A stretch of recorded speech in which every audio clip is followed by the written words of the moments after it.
Assalamualaikum warahmatullahi wabarakatuh. Waalaikumsalam warahmatullahi Alhamdulillahirabbil alamin, tsumma salatu wassalamu ala sayyidil anbiya'i wal mursalin wa ala alihi washabbihi ajmain, amma ba'du.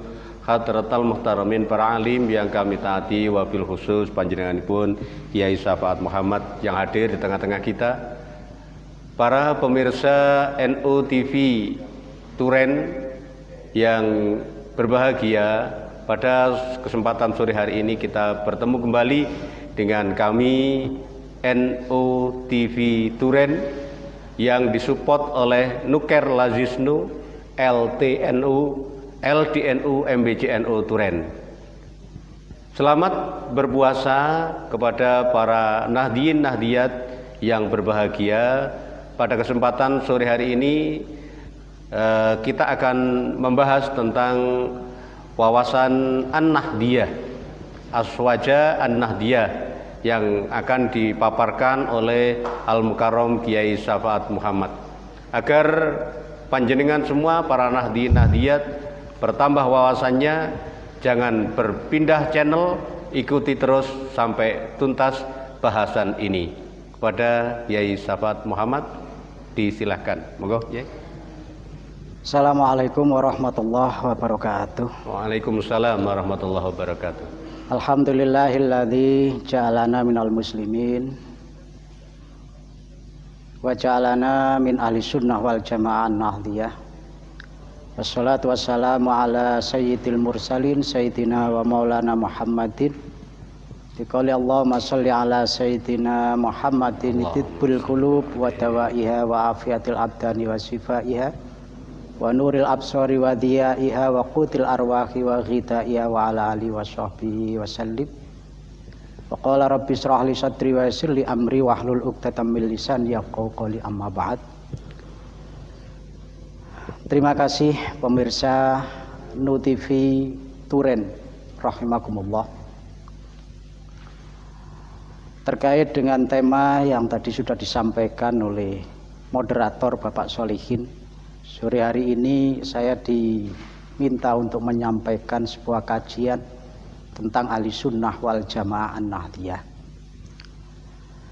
Kalau kita berbicara tentang ahli sunnah wal jamaah an-nahdiyah, maka kita teringat dengan sebuah hadis.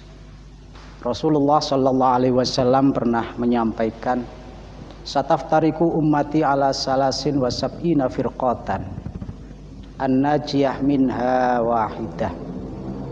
Umatku akan terpecah menjadi 73 golongan. Dari 73 golongan yang selamat hanya satu, sementara yang lain tidak selamat. Kemudian sahabat bertanya, siapa yang selamat? Lantas Rasulullah menjawab, ahli sunnah wal jamaah. Kemudian sahabat juga bertanya, siapa ahli sunnah wal jamaah? Rasulullah menjawab, ma'ana alaihi wa ashabi, yaitu orang yang mengikuti ajaranku dan mengikuti langkah-langkah ajaran sahabatku. Nah, dalam hal ini perlu untuk kita fahami bersama bahwa ahli sunnah wal jamaah yang harus kita yakini sesuai dengan hadis Rasulullah adalah kelompok yang dianggap selamat. Maka dari itu kita perlu untuk memahami apa itu ahli sunnah wal jamaah, sehingga kita bisa membedakan mana yang ahli sunnah wal jamaah, mana yang di luar ahli sunnah wal jamaah. Barangkali itu sekilas tentang ahli sunnah wal jamaah, Pak Solihin. Terima kasih Kiai dan para pemirsa NU TV Turen yang berbahagia. Itu tadi ulasan singkat tentang Aswaja An-Nahdiyah yang baru saja dipaparkan. Mungkin perlu penjelasan ya, barangkali para pemirsa untuk lebih jelasnya mohon dijelaskan apa itu aswaja. Iya, terima kasih. Aswaja, sekali lagi aswaja Pak Solihin, jangan azwaja ya. Oh, nggak boleh azwaja ya? Kalau gitu azwaja itu nggak boleh itu. Khusus untuk beliau-beliau yang memang punya derajat untuk azwaja. Iya.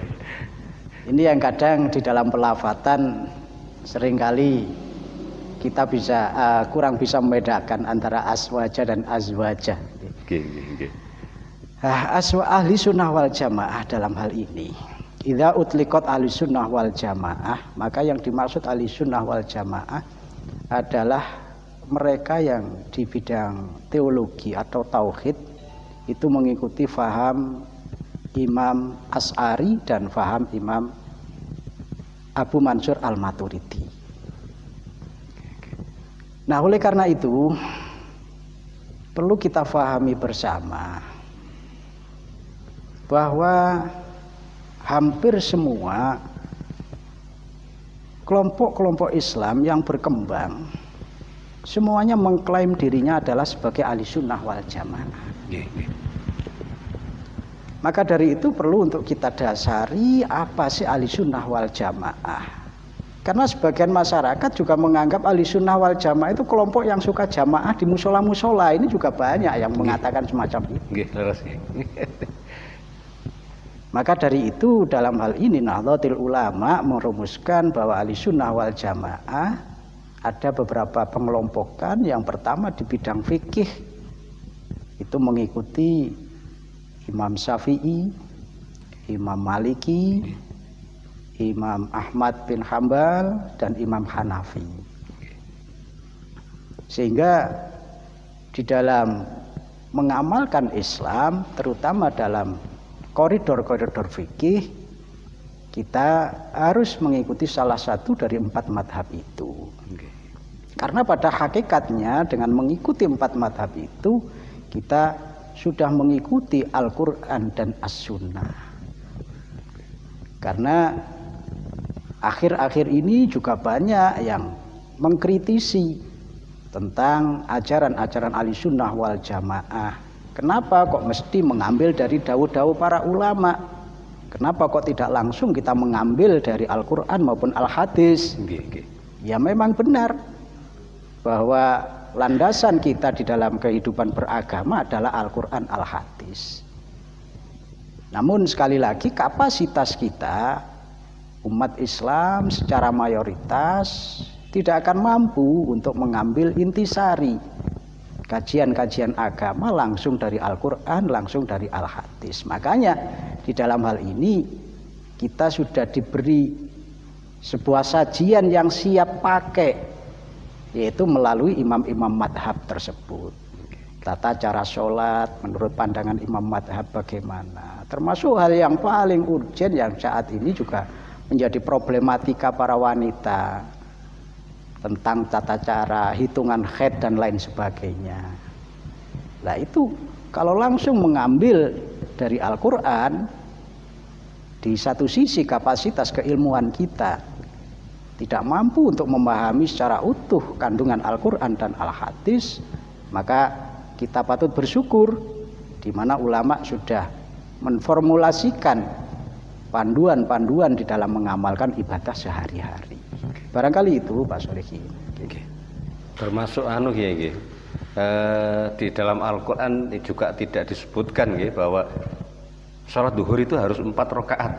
Nah itu salah satunya tidak tersirat di dalam Al-Quran. Banyak sebenarnya hal-hal yang di dalam Al-Quran tidak tersirat secara jelas, secara nyata. Namun akhirnya oleh ulama dengan dipadukan antara Quran dan hadis, ada ijma, ada qiyas, akhirnya ulama memutuskan, oh beginilah tata caranya sholat, oh beginilah tata caranya toharoh dan lain sebagainya. Maka menjadi satu hal yang sangat prinsip di dalam Ahlussunnah wal Jamaah, terutama dalam Nahdlatul Ulama, untuk kita mengikuti salah satu madhab 4 yang sudah kami sebutkan tadi. Apalagi saat ini banyak digembor-gemborkan, kita kembali kepada Quran, kita kembali kepada Sunnah. Itu benar. Namun dari sisi prakteknya ini yang perlu untuk diluruskan. Betul. Kalau memahami Al-Quran lewat terjemahan, memahami Al-Quran dengan pandangan logika akalnya sendiri, maka dikhawatirkan itu nanti justru tidak sesuai dengan ajaran Al-Quran dan Al-Hadis. Oleh karena itu kita patut bersyukur di mana ulama sudah mensajikan sedemikian rupa, kita tinggal makan, istilahnya tinggal makan, tidak usah mengolah. Yang memasak adalah beliau-beliau yang punya kapasitas keahlian di bidangnya. Barangkali ngoten Mbak Solihin. Nggih, termasuk tata cara wudu, bagaimana kok ada membasuh muka, iya, itu juga membasuh di muka. Al-Quran juga tidak ada ya. Tidak ada, kalau dicari-cari ya. Iya. Lantas sekarang ini yang juga mungkin menjadi pertanyaan dari para pemirsa NU TV Turen, Kiai. Aswaja tadi sudah dijelaskan, tapi ada aswaja an-nahdiyah. Nah ini ada an-nahdiyahnya. Iya. Iya. Begini, an-nahdiyah itu dalam rangka untuk membedakan antara aswaja yang diorganisir oleh Nahdlatul Ulama dan aswaja yang tidak masuk dalam organisasi Nahdlatul Ulama. Sebenarnya kalau hadis Rasulullah kan jelas menyebutkan Ahlussunnah wal Jamaah. Tidak ada Ahlussunnah wal Jamaah an-nahdiyah. Nah, kenapa pentingnya disebutkan dengan Ahlussunnah wal Jamaah an-nahdiyah? Kita sadari bahwa Ahlussunnah wal Jamaah itu banyak sekali organisasi-organisasi yang menyatakan dirinya sebagai aswaja. Namun di Nahdlatul Ulama sendiri ada hal-hal prinsip. Secara amaliyah adalah Ahlussunnah wal Jamaah dengan mengikuti salah satu madhab 4 itu. Secara akidah juga sama. Namun di sisi lain ada hal-hal prinsip yang tidak dijumpai di dalam aswaja yang di luar an-nahdiyah. Yaitu diantaranya termasuk fikrohnya. Fikroh, bagaimana sih fikrohnya orang NU itu? Bagaimana fikrohnya aswaja an-nahdiyah? Ada tawasud, ada tawazun, ada tasamu, ada adil dan lain sebagainya itu. Nah, itu adalah kerangka berpikirnya Nahdlatul Ulama. Sehingga Nahdlatul Ulama dalam hal ini tidak radikal juga tidak liberal, karena tawasud berada di tengah-tengah. Karena tidak menutup kemungkinan aswaja yang di luar an-nahdiyah itu di dalam bersikap cenderung ke radikal. Tidak menutup kemungkinan aswaja yang di luar an-nahdiyah di dalam bersikap cenderung agak liberal. Tapi an-nahdiyah ini lebih pada tengah-tengah. Jadi tidak liberal ya tidak radikal. Inilah perlunya untuk diberi penegasan aswaja Ahlussunnah wal Jamaah an-nahdiyah. Nah, di samping fikroh juga ada harokah nanti. Fikroh itu adalah pola pikirnya, bagaimana bentuk pola pikir sudut pandangnya Nahdlatul Ulama tentang berbangsa dan bernegara. Salah satu contoh bahwa Nahdlatul Ulama itu komitmen dengan Negara Kesatuan Republik Indonesia. NKRI harga mati. Termasuk komitmen dengan Pancasila. Pancasila Jaya. Pancasila Jaya sering kita ungkapkan semacam itu. Dan termasuk Nahdlatul Ulama dalam hal ini yang sangat menentang tentang berdirinya negara khilafah, karena komitmennya kepada Negara Kesatuan Republik Indonesia. Barangkali di luar aswaja an-nahdiyah fikrohnya tidak sama. Barangkali amalannya sama, mengikuti salah satu madhab 4, akidahnya sama, dari sisi tasawuf juga sama, tapi soal berbangsa dan bernegara pola pikirnya sudah berbeda, lebih mendorong ke khilafah dan lain sebagainya. Inilah makanya perlunya aswaja an-nahdiyah. Sehingga kalau kita kelompokkan sebenarnya ukhuwah itu ada ukhuwah Islamiyah, ukhuwah an-nahdiyah, ukhuwah watoniyah atau basariyah. Kalau ukhuwah Islamiyah berarti semua ini adalah ukhuwah. Kalau ukhuwah basariyah atau watoniyah berarti semua adalah saudara, baik itu yang muslim maupun non muslim. Karena hubungan antar sesama manusia. Tapi kalau sudah berbicara ukhuwah an-nahdiyah berarti ya sesama warga Nahdlatul Ulama. Nah inilah makanya di dalam Nahdlatul Ulama, di dalam menyebarkan rahmatan lil alamin, ukhuwahnya bermacam-macam. Ada konteks ukhuwah internal an-nahdliyah, ada konteks ukhuwah Islamiyah, ada konteks ukhuwah yang lebih luas lagi. Ini dalam rangka apa? Negara Kesatuan Republik Indonesia. Kalau kita hanya ngopeni ukhuwah nahdliyah saja, sementara dengan yang lain kok ngejak tukaran, lah ini tidak sesuai dengan fikrohnya gitu. Macam. Oke. Makin jelas Yai tentang aswajat dan kenapa ada an-nahdiyah. Namun masih ada satu pertanyaan barangkali juga mewakili para pemirsa NU TV yang berbahagia, yakni hubungannya aswaja an-nahdiyah dengan tradisi yang ada di masyarakat yang barangkali perlu dijelaskan. Ini memang unik, Pak Solikin. Aswaja an-nahdiyah NU itu memang lahirnya di Indonesia. Dan itu memang mengakomodir budaya-budaya, tradisi-tradisi yang ada di Indonesia. Dan ini adalah bagian strategi dakwahnya Wali Songo di dalam menyebarkan agama di Indonesia. Di mana waktu itu budaya masyarakat Indonesia sangat kental dengan budaya-budaya sosial, kumpulan dan lain sebagainya.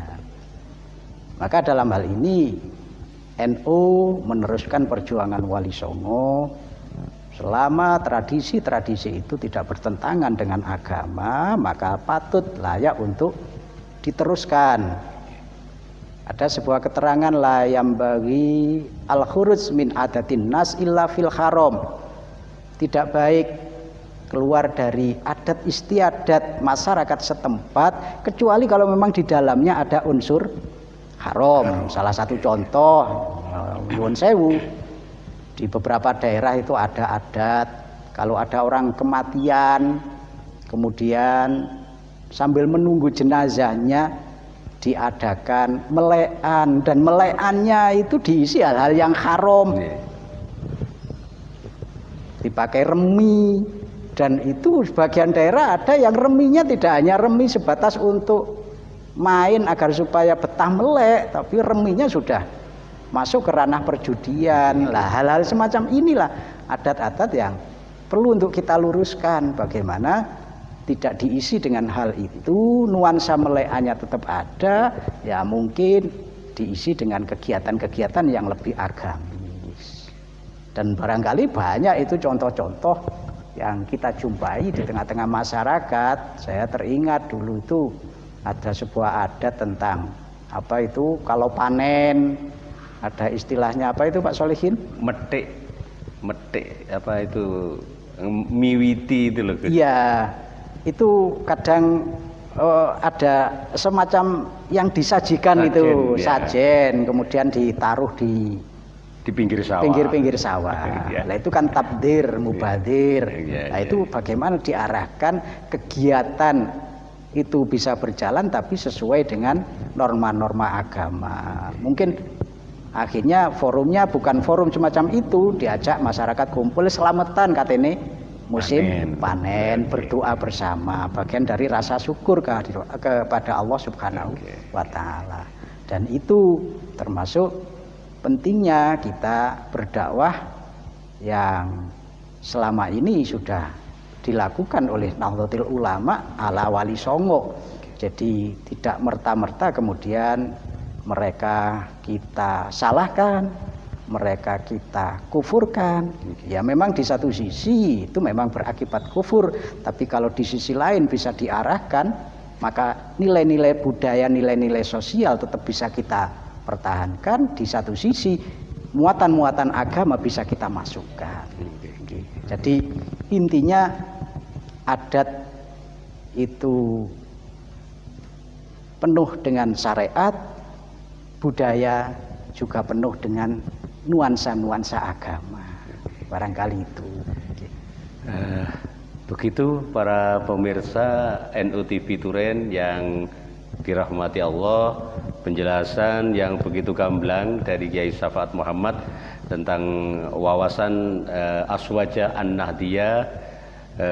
Bila kita simpulkan, Kiai, barangkali nanti kalau ada kurang tepatnya bisa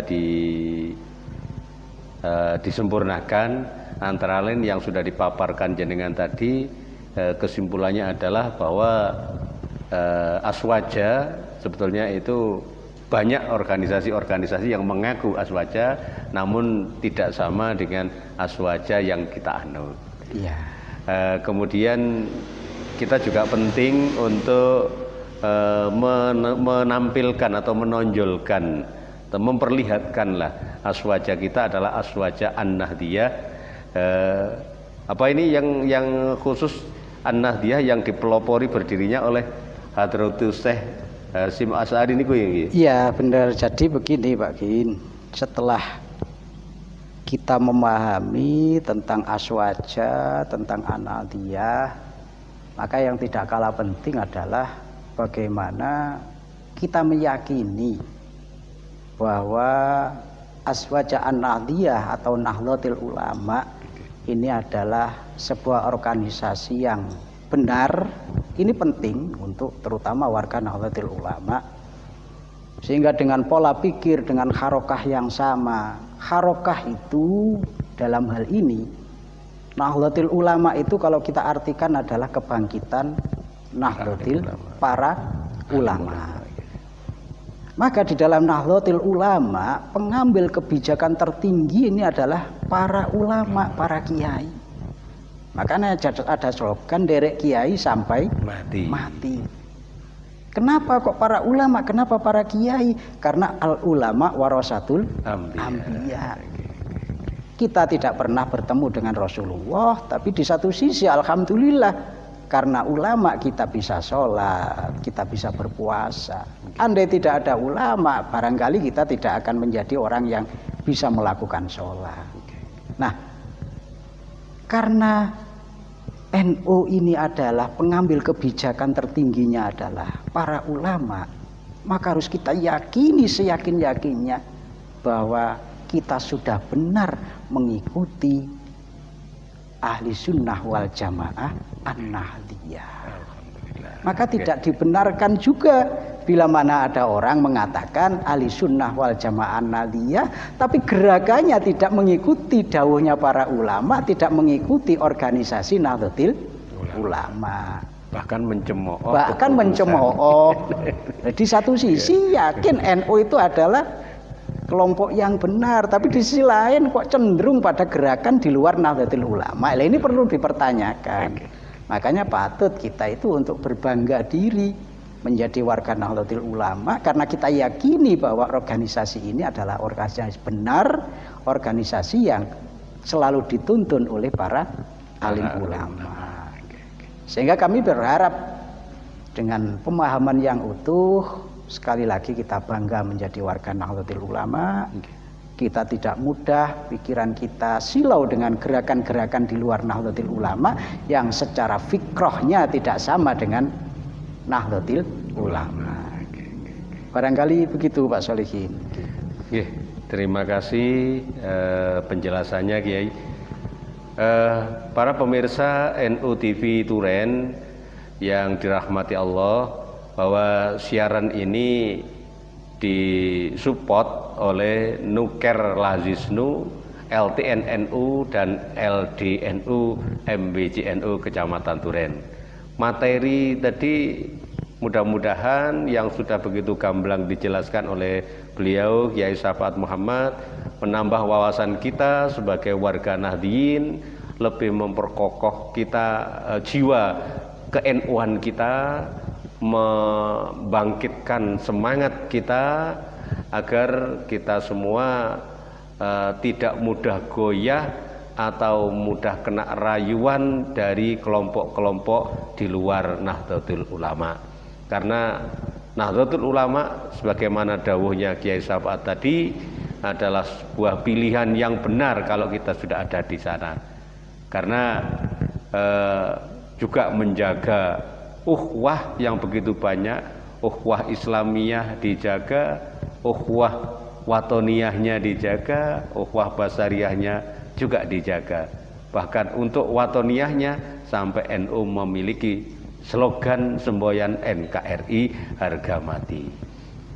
Kiranya demikian para pemirsa, sebagai penutup dari tayangan kali ini akan dibacakan doa oleh Kiai Syafaat Muhammad. Monggo Kiai.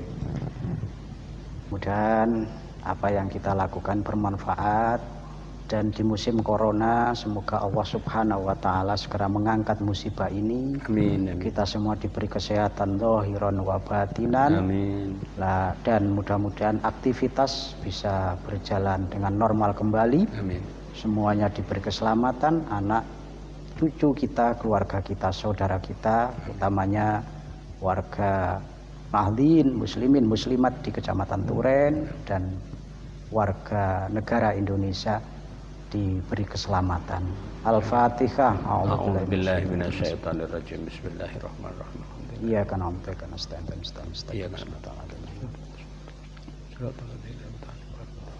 Allahumma hdina fi man hadait wa afina fi man afait wa tawallana fi man tawallait wa barik lana fi ma atait wa qina syarra ma qadait fa innaka taqdi wa la yuqda 'alaik wa innahu la yadhillu man walait wa la ya'izzu man atait tabarakta rabbana wa ta'alait falakal hamdu ala ma qadait nastaghfiruka wa natubu ilaik. Allahumma adfa annal bala wal waba khususan fi wabai corona wal fahsa wasataita wal mihana wal fitana ma dhara minha wa batan an baladina Indonesia wa an qaryatina wa an madinatina Turen wa an sairil buldanil muslimin wa sairil buldan fil alam ya rabbal alamin. Sallallahu ala sayyidina Muhammad wa ala alihi washabbihi wasallam. Alhamdulillahi rabbil alamin. Al-Fatihah. A'udzubillahi minasyaitonir rajim. Bismillahirrahmanirrahim. Alhamdulillahi rabbil alamin. Ar-Rahmanir Rahim. Maliki yaumiddin. Iyyaka na'budu wa iyyaka nasta'in. Shiratal ladzina an'amta 'alaihim. Amin. Amin ya rabbal alamin. Demikian dan cukup sekian, kurang lebihnya mohon maaf. Tuku Duren nang warungi Yu Jainab, NU TV Duren memang mantap. Wassalamualaikum warahmatullahi wabarakatuh. Waalaikumsalam warahmatullahi wabarakatuh. Allahumma salli ala Sayyidina Muhammad wa ashghili zalimin bizzalimin wa akhrijna min bainihim salimin wa ala alihi wa sahbihi